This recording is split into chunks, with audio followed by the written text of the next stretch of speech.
Bonsoir, bonsoir à toutes les merveilleuses dames. Bonsoir à toutes les femmes des quatre coins du monde. Bonsoir à toutes les femmes africaines, européennes, américaines, asiatiques.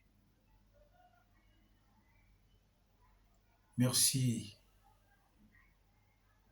pour toutes les femmes de l'autre côté de l'Océanie. Que Dieu continue de vous bénir abondamment.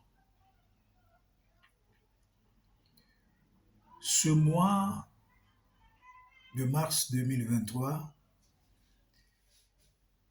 est baptisé le mois de la femme.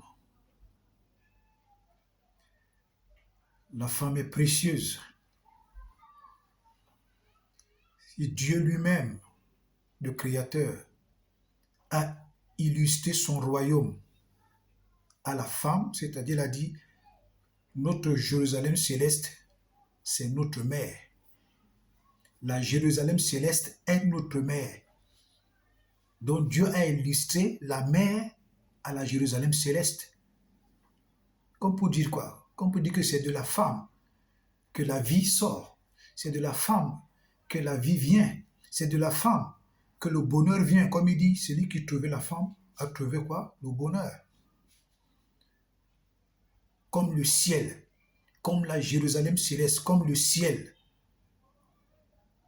comme le royaume de Dieu, donne la gloire, donne le bonheur, donne la joie, donne la paix, donne la stabilité. C'est le même rôle que la femme devrait jouer. C'est le même rôle que la femme devrait jouer, puisque Dieu dit, la Jérusalem céleste est notre mère. Celui qui a trouvé une femme a trouvé le bonheur. Donc la femme, en principe, c'est ce qui est en elle. Elle est née avec ça.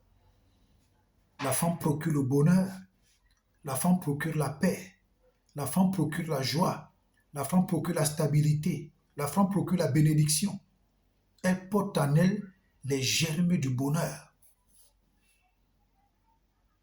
Dieu, en créant la femme, il a mis tout cela en la femme. La femme est une porteuse de bonheur, une porteuse de joie. Alléluia.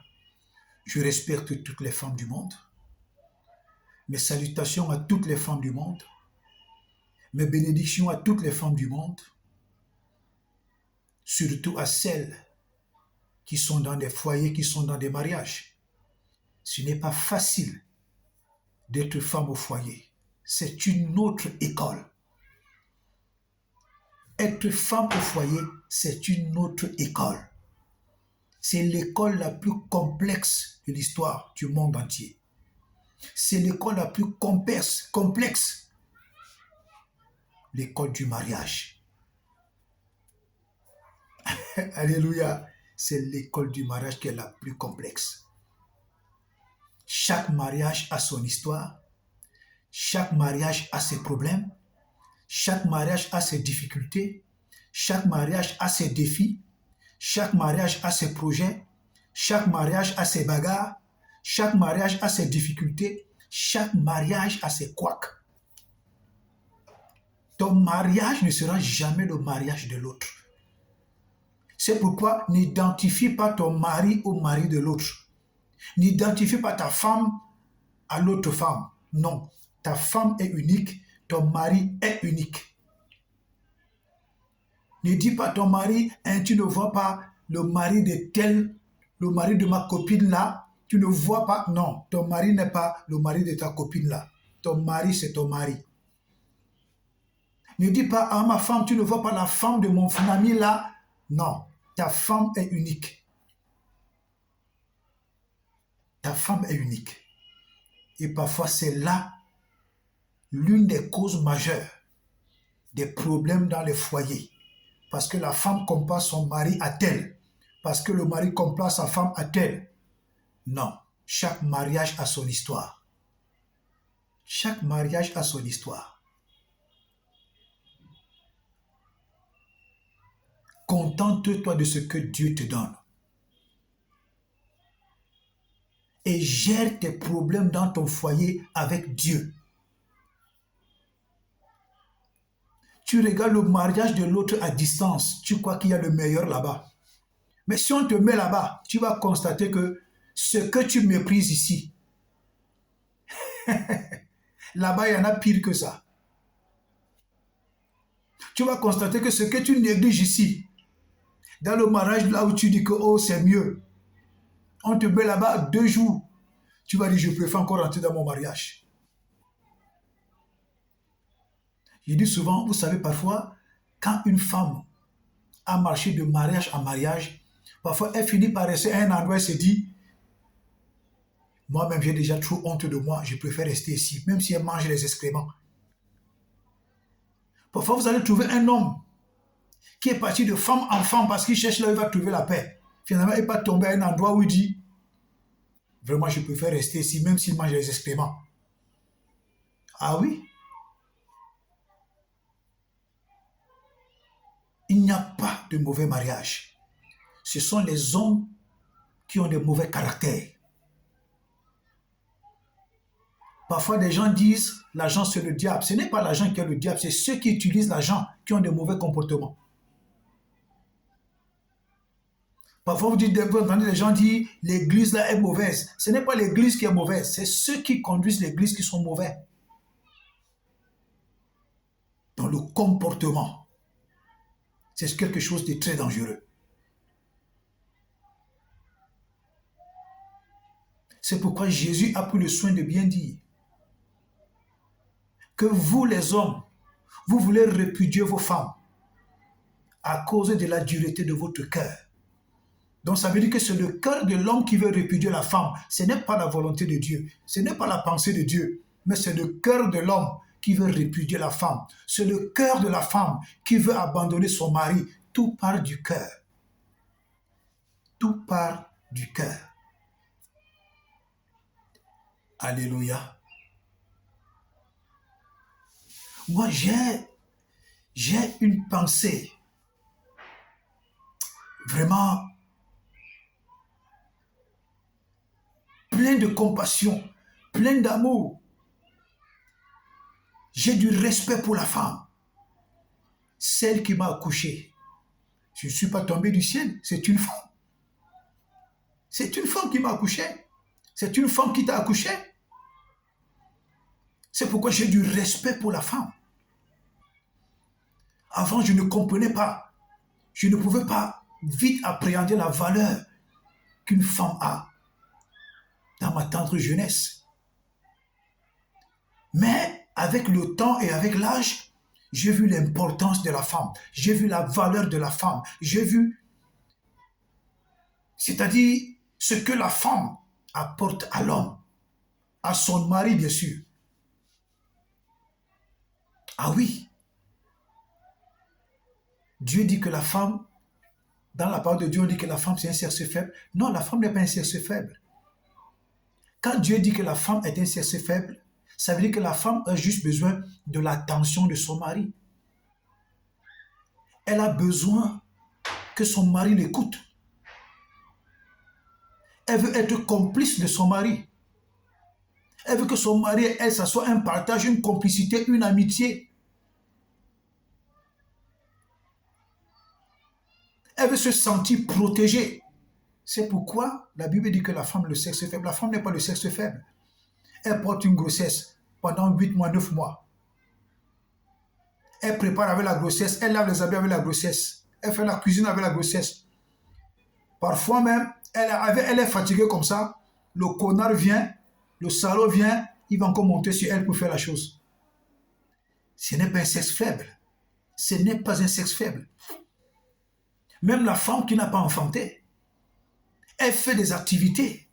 Elle fait, c'est-à-dire la manière dont elle travaille. Elle prend soin de son mari, elle prend soin de sa maison. C'est-à-dire qu'elle travaille, elle bosse dur. Et le soir encore, le salaud va venir monter sur elle pour faire la chose. Et elle accepte. La femme n'est pas le sexe faible. Comme la femme est ton aide, c'est comme ça que la femme peut te détruire. Oui. Dans toute l'histoire de l'humanité, si une femme se fâche contre toi, tu es fini. Comme elle te fait, comme elle peut te défaire. Alléluia. Donc, cette vidéo, je continue de dire, c'est le mois de mars, le mois de la femme. Que Dieu bénisse toutes les femmes au foyer. Que Dieu bénisse toutes les femmes qui sont dans les mariages. Que Dieu bénisse toutes les femmes qui sont fiancées. Que Dieu bénisse les femmes qui sont en attente de mariage. Que Dieu bénisse toutes les femmes célibataires. Que Dieu bénisse toutes les femmes en général. Mais que Dieu apporte la délivrance à toutes les voleuses de mari, à toutes les panthères, à toutes ces femmes inconscientes qui trouvent qu'il faut aller détruire le mariage de son frère, il faut aller détruire le mariage de sa sœur, il faut aller détruire le mariage de telle femme. Ce sont des femmes qui sont habitées par des démons. Parce que quand une femme se lève pour aller détruire le mariage de l'autre, pour prendre le mari de l'autre, pour s'asseoir sur le mari de l'autre, et pendant ce temps, la femme au foyer et les enfants souffrent à cause d'une vilaine fille dehors. Cette fille est vraiment possédée. Et que Dieu délivre ce genre de filles. Que Dieu se dresse contre ce genre de filles. Que Dieu même soit l'ennemi de ce genre de filles. Pour qu'elles comprennent que s'accaparer du mari d'une femme, c'est jouer avec sa vie. Alléluia. Maintenant, je vais parler rapidement donner des conseils rapidement à quelques femmes, donner des conseils aux femmes, donner des conseils également aux hommes pour leur permettre d'être vraiment en paix dans leur foyer. On apprend tous les jours. C'est la meilleure école. Alléluia. Bien-aimés, nous allons lire Colossiens 3, versets 18 à 19. Colossiens 3, versets 18 à 19. Colossiens 3, versets 18 à 19. C'est le premier conseil que je donne. Oui, c'est le premier conseil que je donne parce qu'il y a beaucoup de problèmes dans les foyers, beaucoup de problèmes dans les ménages à cause de certaines choses que je vais énumérer ici. La première chose que je vais énumérer, c'est le mauvais comportement du mari. Le mauvais comportement du mari. C'est la première cause. Lisons Colossiens 3, versets 18 et 19. Il est écrit. Colossiens 3, 18 et 19, il est écrit, Femmes, soyez soumises à vos maris, comme il convient dans le Seigneur. Maris, aimez vos femmes et ne vous aigrissez pas contre elles. Maris, aimez vos femmes et ne vous aigrissez pas contre elles. Mon frère, voilà ce que la parole de Dieu dit. Toi, l'homme qui est marié, la Bible dit que tu dois aimer ta femme et éviter de lui causer des tristesses, éviter de lui causer des amertumes. Ne vous aigrissez pas contre elle. Voilà ce que la parole de Dieu nous dit, mon frère. Ta femme est ton aide. Alléluia. Mais si tu passes le temps à lui causer des amertumes, tu passes le temps à la déstabiliser, tu passes le temps à lui faire des misères, mon frère, tu te fais des misères à toi-même. Tu te fais des misères à toi-même. Lisons la parole de Dieu. Éphésiens 5. Lisons Éphésiens 5. Vous allez comprendre ce que Éphésiens 5 dit. Éphésiens 5, versets 22 et 23. Il est écrit, dans Éphésiens 5, versets 28 et 29 dit quoi? Éphésiens 5, 28. Voilà, Éphésiens 5, versets 28 et 29 dit ceci. C'est ainsi que les maris doivent aimer leurs femmes, comme leur propre corps. Celui qui aime sa femme s'aime lui-même. Les maris doivent aimer leur femme comme leur propre corps. Celui qui aime sa femme s'aime lui-même. C'est ce que Éphésiens 5, verset 28 dit. Verset 29 dit, car jamais personne n'a haï sa propre chair, mais il la nourrit et en prend soin comme Christ le fait pour l'Église. C'est ce que la Bible nous dit. Que toi, Marie, quand tu prends soin de ton corps, c'est de cette façon que tu dois prendre soin de ta femme. Comme tu te laves, comme tu te parfumes, comme tu t'embellis, comme tu t'habilles bien, la Bible dit que c'est comme ça que tu dois traiter ta femme. Et la Bible dit que quand tu ne fais pas du bien à ta femme, quand tu n'aimes pas ta femme, quand tu méprises ta femme, quand tu fais du mal à ta femme, toi, Marie, tu te fais du mal à toi-même parce que vous êtes une seule chair. L'homme quittera son père et sa mère, s'attachera à sa femme, les deux deviendront une seule chair. Physiquement, vous êtes deux, mais spirituellement, vous êtes un. Quand tu crois que tu fais du mal à ta femme, tu te fais du mal à toi-même. Je voudrais te poser une question, mon frère. Quand tu fais du mal à ta femme, une femme qui te fait à manger, une femme avec laquelle tu dors, une femme qui prend soin de toi, quand tu lui fais du mal, tu ne vois pas que tu es en train de jouer avec quelque chose qui peut te causer des ennuis jusqu'à la mort. Mais tu lui fais des misères, elle est là. Tu la maltraites, elle est là. Elle ne t'a jamais empoisonné, elle ne t'a jamais tué, elle n'a jamais eu la pensée de te faire du mal. Mais toi, tu trouves que tu dois continuer de lui faire du mal. Est-ce que tu ne vois pas que tu es un peu déplacé dans ta tête? Monsieur, cet homme marié qui m'écoute, tu ne vois pas que quand tu fais du mal à ta femme, dans ta tête, là, ça ne va pas? Dans ta tête, là, il y a quelque chose qui ne tient pas. Ah oui? Mon frère, soyons sérieux, les hommes.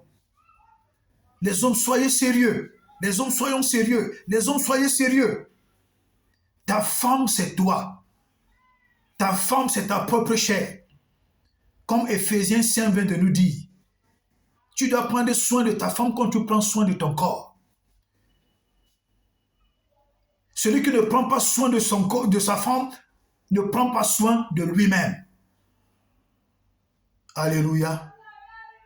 Ça, c'est le premier conseil que je donne aux hommes. Lisons 1 Pierre 3, lisons 1 Pierre 3, verset 7. Lisons 1 Pierre 3, verset 7, il est écrit 1 Pierre 3, verset 7, 1 Pierre 3, verset 7, 1 Pierre 3, le verset 7 dit ceci, 1 Pierre 3, le verset 7 dit ceci.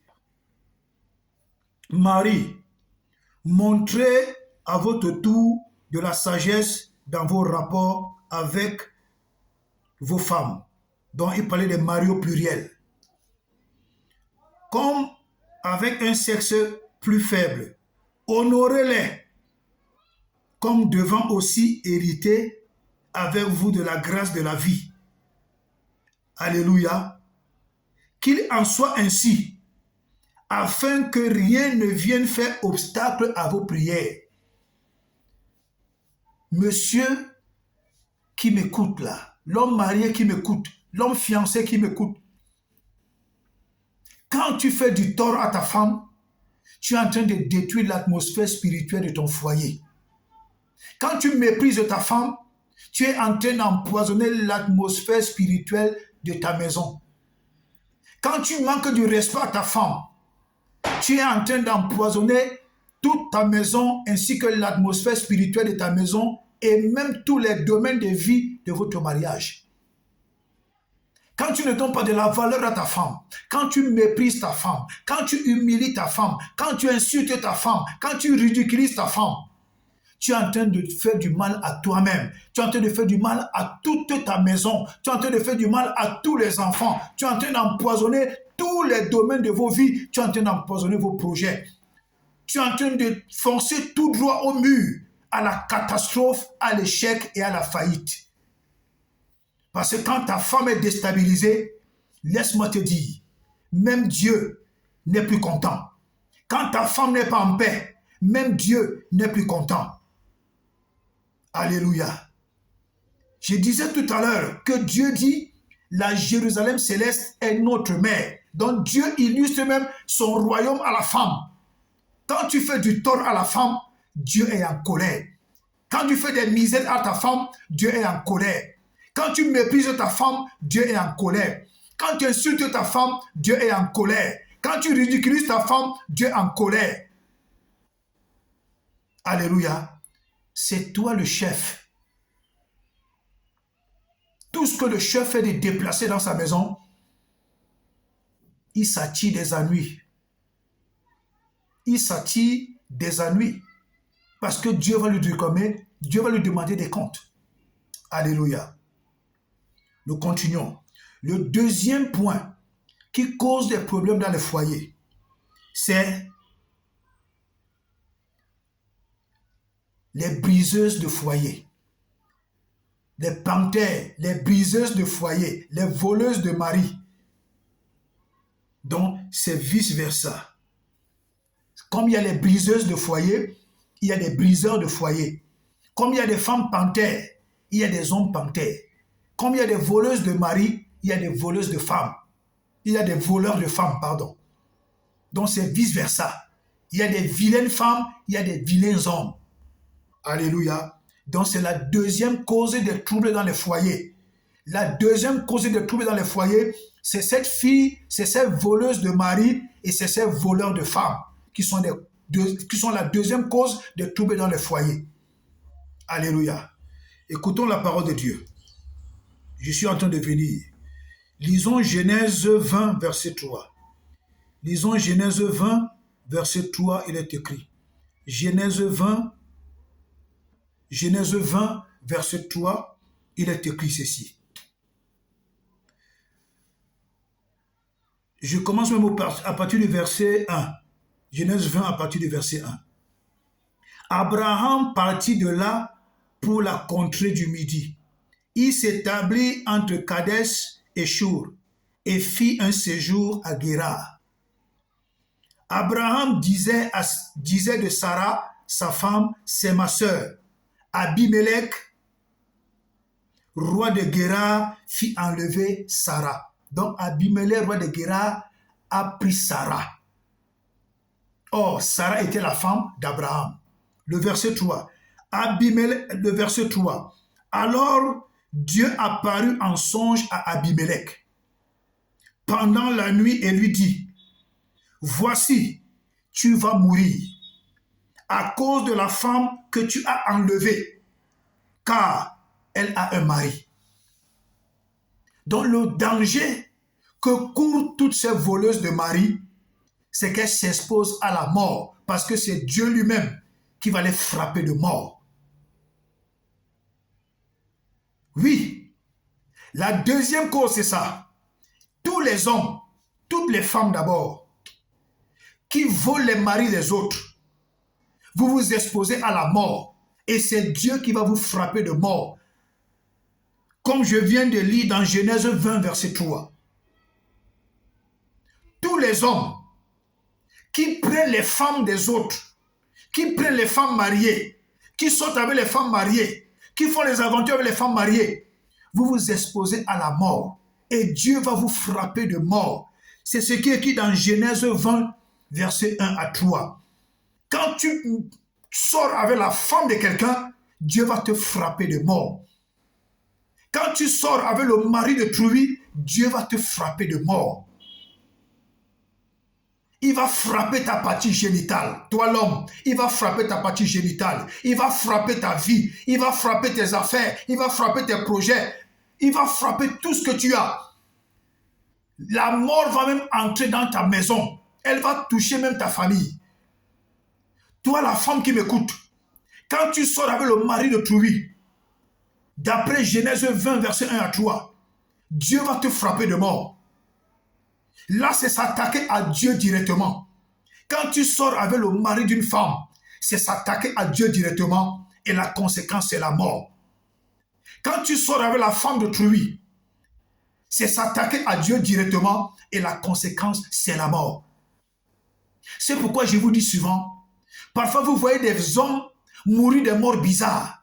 C'est parce que certainement, il avait couché avec la femme de quelqu'un et c'est ça qu'il paye comme ça. Parce que Dieu est fidèle dans ses sentences. Vous allez voir des femmes mourir de morts bizarres. Et vous pouvez voir même que la conséquence, c'est parce qu'elle a commencé à gérer le mari d'une femme. Dieu ne change pas. La mort de Jésus n'a pas changé Dieu. Je dis toujours cela aux gens, que la mort de Jésus n'a pas changé Dieu. Quand j'entends des pasteurs dire que même quand un chrétien est déjà dans le Seigneur, quand il pêche, le sang de Jésus le couvre, Dieu ne peut pas le voir. Dieu ne peut pas traverser le sang de Jésus. C'est une doctrine démoniaque. Une doctrine démoniaque. Quand tu commets déjà le péché, le sang de Jésus ne peut pas te couvrir. Tu t'exposes toi-même à la mort. Tu t'exposes au danger. Il y a un passage dans les Épîtres, je ne sais pas ce passage m'échappe, que le sang de Jésus agit dans la mesure où tu décides de changer de vie. C'est alors que le sang de Jésus commence à agir dans ta vie. Je voudrais dire à cette femme, à cette jeune fille, toi qui t'amuses avec le mari d'une autre femme, c'est la mort qui va te prendre. Parce que Dieu dit que quand tu t'amuses avec le mari d'une autre femme, c'est la mort. Toi, l'homme qui m'écoute, qui t'amuse avec la femme de quelqu'un, c'est la mort qui va te prendre. Parce que Dieu dit dans Genèse 20, au verset de 1 à 3, au verset 3 surtout, qu'il va te frapper de mort à cause de la femme de quelqu'un. Dieu ne blague pas. Aujourd'hui, vous voyez des gens mourir de morts bizarres. Vous voyez des femmes mourir de morts bizarres. Vous voyez des jeunes mourir de morts bizarres. Vous voyez des jeunes filles mourir de morts bizarres. Les conséquences ne sont pas loin. Oh, qu'est-ce qu'il a fait pour mériter ça? Oh, qu'est-ce qu'elle a fait pour mériter ça? Est-ce que vous connaissez la vie cachée de cette fille? Est-ce que vous connaissez la vie cachée de ce jeune homme? Est-ce que vous connaissez la vie cachée de cet homme? Est-ce que vous connaissez la vie cachée de cette femme? Est-ce que vous connaissez la vie cachée de cet influenceur ou de cette influenceuse ou de ce blogueur ou de cette blogueuse? Les gens ont toujours des doubles vies. Et quand la mort les rattrape, les gens ne peuvent même pas avoir l'idée que c'est à cause de leur vie cachée là que la mort les a rattrapés. Alléluia. C'est la deuxième cause des troubles dans les foyers. Les femmes qui volent les maris des autres et les hommes qui sortent, qui font des aventures avec des femmes mariées et des filles qui font des aventures avec des hommes mariés. Ça va vous causer la mort physique, la mort spirituelle, la mort financière, la mort des affaires, la mort dans la vie. La mort va même finir par entrer dans vos propres maisons. Donc, c'est la deuxième cause des troubles dans les foyers. Donc, toi, l'homme marié qui m'écoute, arrête de sortir. Parce que si toi-même, tu commences à trop sortir, à chercher les femmes dehors, Dieu va te frapper. Toi, la femme mariée qui m'écoute, arrête de sortir avec les hommes dehors. Si tu continues de le faire, toi-même, Dieu va te frapper de mort. Toi, l'homme marié, tu continues, Dieu va te frapper de mort. Parce que Dieu est juste. Alléluia. Passons à la troisième cause. La troisième cause des troubles dans les foyers, ce sont des fondements familiaux, des fondations de famille. Comme la Bible dit dans le psaume 11, verset 3. Si les fondements du juste sont renversés, que ferait-il? Il y a des hommes qui sortent des familles compliquées. Il y a des femmes qui sortent des familles compliquées. Quand ils vont en mariage, toutes ces mauvaises fondations de leur famille ne cessent de les réclamer. Ne cessent de réclamer le divorce. Ne cessent de réclamer l'adultère. Ne cessent de réclamer le vol. Ne cessent de réclamer le mensonge. Ne cessent de réclamer l'infidélité. C'est pourquoi parfois vous allez voir dans certains foyers, l'homme est marié, mais il est tellement infidèle, tellement menteur, tellement imbu de lui-même. Parfois, ce sont les fondations de sa famille. Il ne peut pas épargner, il ne peut pas économiser. Dès qu'il touche l'argent à la fin du mois, tout l'argent finit en route, ça finit au bar. Il arrive à la maison avec les 1/4 de son salaire. Il ne peut plus s'en sortir. Vous allez trouver d'autres femmes comme ça. Elles vont dans le mariage, mais elles sont infidèles, elles sont menteuses, elles sont voleuses à cause des fondations impures de leur famille. C'est pourquoi je conseille souvent aux gens, quand vous voulez vous marier, allez voir des pasteurs sérieux qui vous mettent dans un programme de prière, dans une cure d'âme, dans un programme de prière sérieux. Mettez Dieu dans votre mariage. Mettez Dieu au centre de votre mariage. Mettez Jésus au centre de votre mariage. Mettez le Saint-Esprit au centre de votre mariage. Quand Dieu est dans le mariage, il y aura des tempêtes, il y aura des épreuves, il y aura des difficultés. Mais tout finit toujours par rentrer dans l'ordre parce que Dieu est dedans. Alléluia. Ne vous mariez pas à cause d'un coup de foudre. Un coup de foudre, ce n'est pas l'amour. Ne vous mariez pas à cause d'une attirance. Parce que vous avez regardé les rondeurs, vous avez regardé les grosses fesses, vous avez regardé les mamelles, vous avez regardé les yeux. C'est bien. Mais que cela ne soit pas la fondation du mariage. Que la fondation du mariage soit l'amour, la fidélité, l'intégrité, la vérité, le partage, la complicité, la lumière. Un homme qui travaille, sa femme ne connaît pas son salaire. Sa femme ne sait pas où son salaire passe. Une femme qui travaille, c'est normal. C'est pour elle. Mais si elle veut aider son mari, elle est libre. Elle est libre de le faire. Mais son mari ne doit pas la forcer à apporter le soutien à la famille. Non, c'est la responsabilité du mari. Si la femme veut, elle apporte le soutien. Mais comme elle veut le bien-être de sa maison, elle va toujours aider son mari. Alléluia. Ça, c'est la troisième cause des problèmes dans les foyers, les fondations de famille. Alléluia. Nous continuons.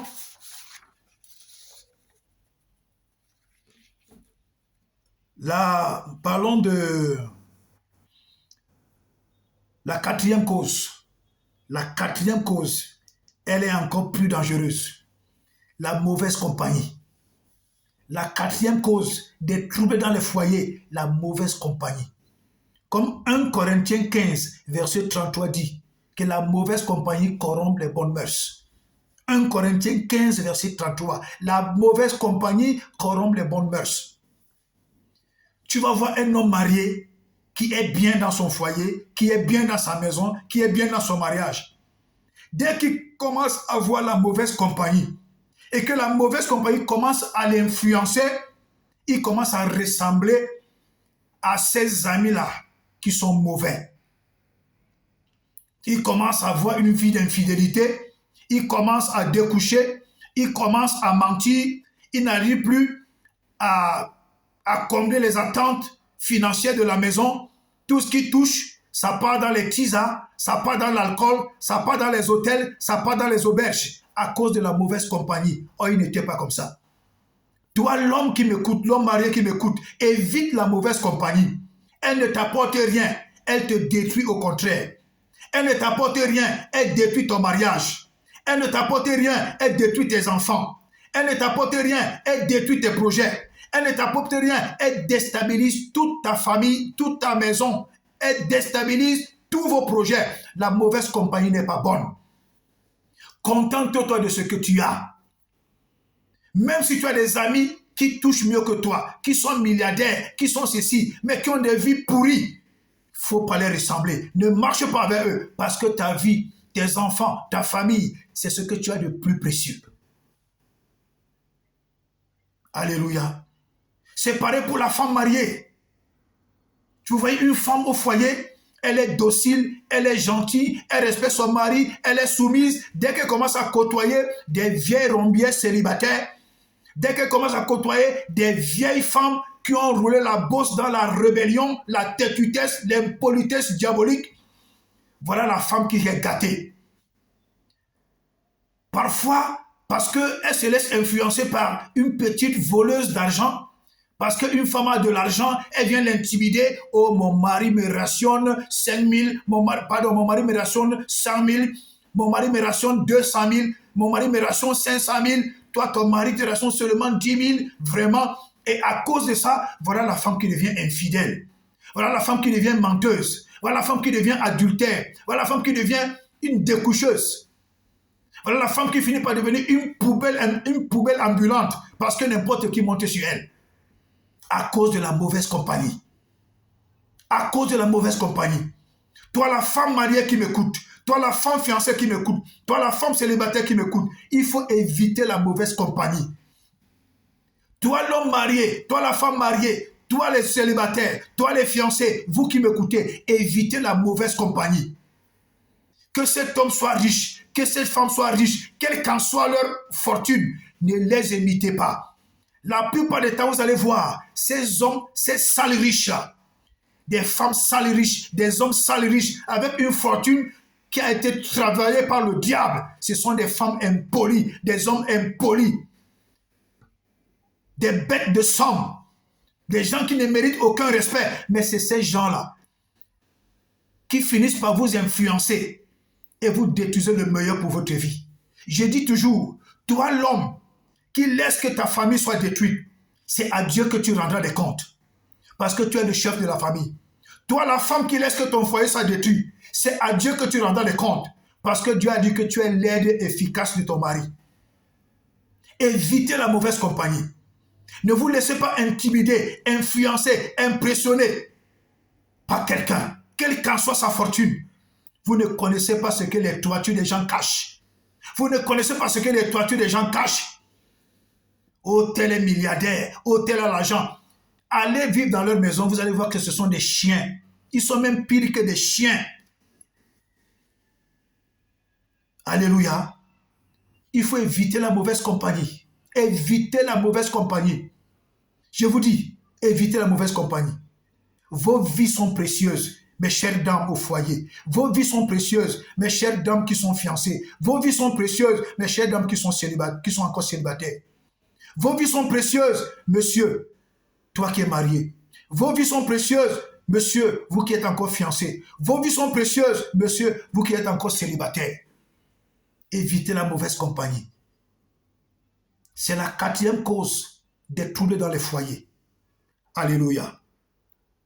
Maintenant, la dernière cause, je vais la donner, celle-ci, c'est le comportement de la femme. Je vais clôturer par là. Le comportement de la femme au foyer. Chères dames, parfois ce sont vos comportements qui rendent vos maris rebelles. Parfois ce sont vos comportements qui rendent vos maris infidèles. Parfois ce sont vos comportements qui rendent vos maris durs de caractère. Parfois, ce sont vos comportements qui amènent à vos maris de commencer à découcher. Parfois, ce sont vos comportements qui font ce que la maison devient indésirable pour le mari. À chaque fois qu'il pense qu'il va rentrer à la maison, il commence à avoir de l'amertume, il commence à avoir la nausée. Il se dit que encore cette femme aujourd'hui, à cause du comportement de la femme. Mesdames, vous portez le bonheur en vous. Vous portez la joie en vous. Vous êtes nos mamans. Vous êtes précieuses. Dieu vous a illustré à son royaume. Vous êtes des porteuses de bonheur. Vous êtes des fabriqueuses de rois. Évitez d'être méchantes. Évitez d'être mauvaises. Évitez d'être menteuses. Évitez d'être infidèles. Évitez d'être rebelles. Évitez d'être arrogantes. Évitez cela. Si vous voyez que c'est plus fort que vous, demandez au Saint-Esprit d'entrer dans vos cœurs et de détruire tout ce qui n'est pas bien. Alléluia. C'est vrai, la Bible dit dans Jude 1, verset 4, qu'il y a des personnes qui sont nées pour partir en enfer. Parmi toutes les femmes qui sont sur la terre, ce n'est pas toutes les femmes qui sont des femmes normales. Il y a des démons incarnés. Il y a des sorcières incarnées. Il y a des vampires incarnés. Il y a des femmes qui sont là seulement pour tuer les hommes, pour détruire les destinées, pour détruire la carrière des hommes, pour réduire les hommes à néant. Il y a ce genre de femmes. C'est pourquoi j'exhorte les hommes quand il se trouve dans une situation pareille, qu'il entre seulement en prière, qu'il cherche un pasteur, qu'il cherche quelqu'un qui craint Dieu, il lui dit, mon frère, soutiens-moi dans la prière, voici ce que je traverse. Si cette femme est un démon incarné, elle va mourir et tu vas te remarier. C'est pareil pour la femme. Tu es dans un foyer où l'homme ne change pas totalement, reste en prière. S'il est un obstacle pour toi, Dieu va le détruire et tu vas te remarier.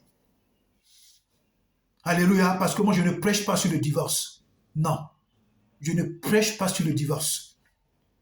Je ne peux pas m'attaquer à quelque chose que Dieu lui-même a dit que nul ne sait pas. Je ne suis pas un pasteur aventurier. Jamais. Je ne peux pas rendre des comptes à Dieu au ciel parce que j'ai amené les gens à divorcer. Non. Quand un couple vient me voir, je leur recommande toujours la prière. Toujours. C'est normal que tu ailles dans ta belle famille, mais tu pars chez quelqu'un où tu peux rester pour un temps. En attendant que la paix revienne et tu reviennes dans ton foyer. Alléluia. Lisons 1 Pierre 3. 1 Pierre 3, verset 1. Lisons 1 Pierre 3, verset 1. 1 Pierre 3, verset 1. Là, je m'adresse aux femmes. Là, je m'adresse aux femmes. Lisons 1 Pierre 3, verset 1. 1 Pierre 3, le verset 1. Écoutez les femmes. Femmes, soyez de même soumises à vos maris, afin que, si quelques-uns n'obéissent point à la parole, ils soient gagnés sans parole par la conduite de leurs femmes.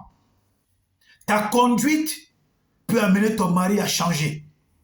Ta conduite peut amener ton mari à être transformé. Ta conduite peut amener ton mari à être bien. C'est ce que ce verset nous dit. À cause de ton comportement, ton mari peut changer. Vous allez voir aujourd'hui, il y a des chrétiennes qui sont pires que des filles païennes. Je vous dis des chrétiennes qui sont pires que le diable. Des chrétiennes qui ont des mauvais comportements. Des chrétiennes qui ont des mauvais caractères. Des chrétiennes qui sont des filles rebelles, des femmes rebelles. Des chrétiennes que même quand Satan les regarde, Satan dit que, ici là, non, moi-même là, tu m'as dépassé. Mais la Bible ici nous dit dans 1 Pierre 3, verset 1, que par le comportement de la femme, l'homme peut changer. C'est ce que je disais tantôt. Le comportement de la femme. Attention. Parfois, vous allez voir dans d'autres foyers, c'est à cause de la bouche de la femme que l'on finit par la bastonner. C'est à cause de la bouche de la femme que l'on finit par la punir. C'est à cause de la bouche de la femme que l'on finit par fuir le mariage. Fuir la maison. C'est à cause de la bouche de la femme que l'on dit, ok, comme c'est comme ça, moi je commence à vivre ma vie n'importe comment. Parce que la femme l'a mis au-delà de lui. Alléluia. Quand vous lisez Proverbe 31, verset 30, je vais clôturer par là, Proverbe 31, verset 30, qui dit que la grâce est trompeuse et la beauté est vaine. La femme qui craint l'Éternel est celle qui sera louée. La femme qui craint l'Éternel est celle qui sera louée. Car, quoi? La grâce est trompeuse, la beauté est vaine. Mon frère, deviens un homme. Et toi, la femme qui m'écoute, si tu te vantes parce que tu es belle, vraiment tu es malheureuse. Si tu te vantes parce que tu as une belle taille, tu es malheureuse. Si tu te vantes parce que tu t'habilles bien, vraiment tu es malheureuse. Si tu fais toutes ces choses et que tu n'as pas la crainte de Dieu, tu es totalement malheureuse. Dans ta beauté, ajoute la crainte de Dieu et la foi en Jésus. Dans ta façon de t'habiller, dans ta belle façon de t'habiller, ajoute la crainte de Dieu et la foi en Jésus. Dans ta façon de te comporter, ajoute la crainte de Dieu et la foi en Jésus. Alléluia. Une femme belle, une femme jolie, une femme qui s'habille bien, une femme qui s'exprime bien, une femme qui a une démarche élégante, une femme qui a tout ceci, mais qui n'a pas la crainte de Dieu, elle est malheureuse.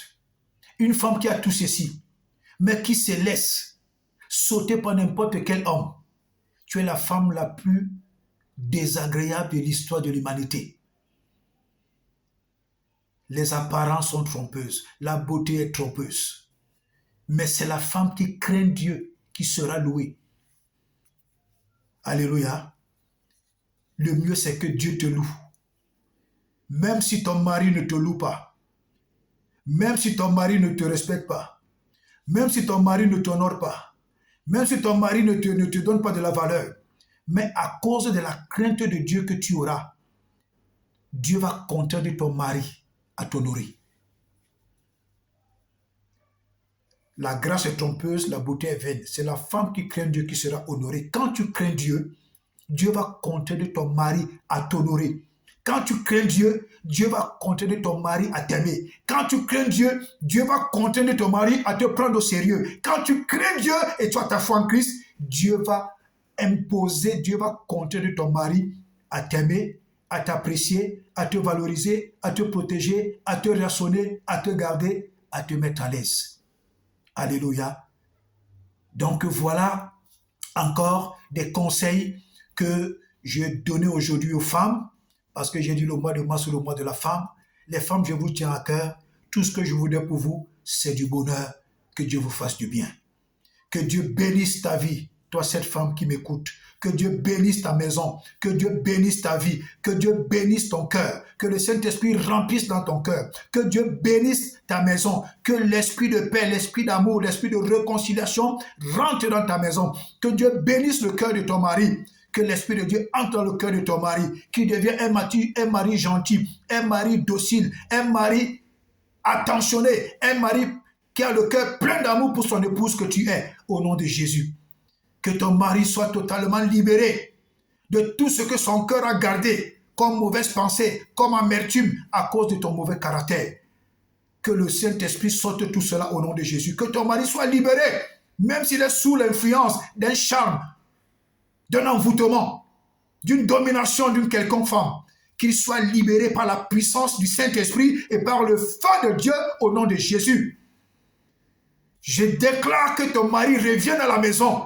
Je déclare que ta femme revienne à la maison. J'appelle l'amour dans votre maison. J'appelle le foyer. J'appelle la réconciliation. J'appelle l'amour. J'appelle la complicité. J'appelle le partage. J'appelle la lumière. J'appelle la crainte de Dieu dans votre foyer au nom de Jésus. Que Dieu veille sur vos enfants. Que Dieu vous ouvre les portes. Que Dieu fasse réussir vos projets au nom de Jésus. Que le Seigneur vous bénisse. Que le Seigneur vous garde. Partagez cette vidéo au maximum. Partagez-la au maximum. Partagez-le au maximum. Que Dieu vous bénisse. Votre partage peut aider un foyer. Votre partage peut aider quelqu'un. À cela, Dieu se souviendra également de vous. Que Dieu vous bénisse. Shalom.